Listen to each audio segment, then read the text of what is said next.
Hello and welcome to glennzb TV, the show that puts glennzb into your virtual headset.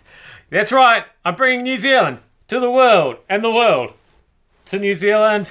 And you know, for all we know, I could be number one at this, at bringing New Zealand to the world and the world to New Zealand.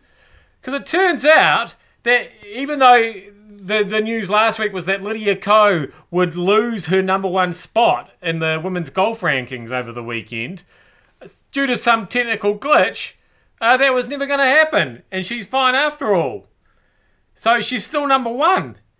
So I'm just wondering if the only reason I'm not like the world's number one, whatever this is due to a technical glitch. So I'm having a full audit done on the technical things, and I'll get back to you on that. I'm shooting up the rankings as we speak.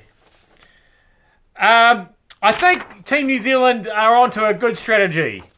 After I watched the racing today intently, and as far as I could tell, what they did was they managed to not break their boat as much as the other guys. And I think that this will serve them well throughout the rest of the competition. If they can just arrange for the other guys to break their boat more than us, certainly we seem to have a very big advantage in the races where the other people aren't racing. That's what I've seen so far. So I think that will work. I can't really see how that won't work. Then they should definitely keep doing that.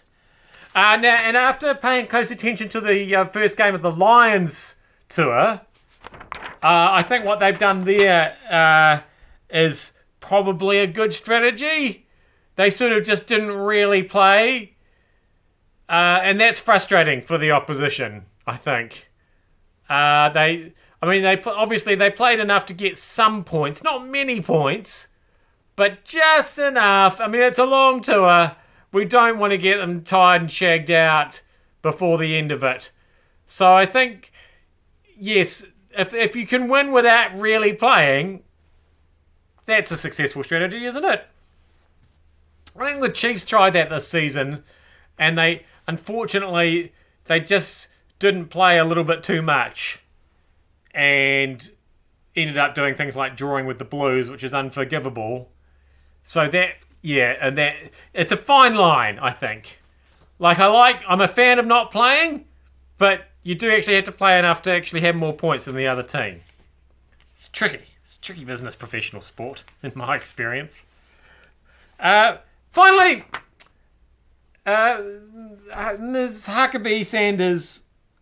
I never thought I'd say this, but I'm beginning to miss Sean Spicer, the White House press secretary, former White House press secretary. It's a grey area.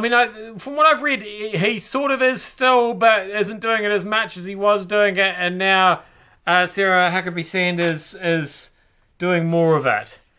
But I'm not very happy about it if this is the kind of thing that she's going to be wearing. Now, I don't know much about fashion. Hello?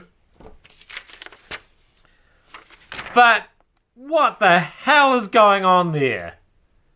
If you were doing a White House press briefing, is it really acceptable to be wearing A cardi, B, the same set of pearls that you seem to wear every time you do a White House briefing, and C, something with a giant plant on it? I don't know what's happening. And the pearls, every day she wears those. At least Spicer wore different ties on different days. I mean, yeah, sure, he had his favourites. I don't know. Is it important? Probably not. Is it annoying? Most definitely. I am glennzb. Thank you so much for having me in your virtual headset. I'll see you back here in all three dimensions again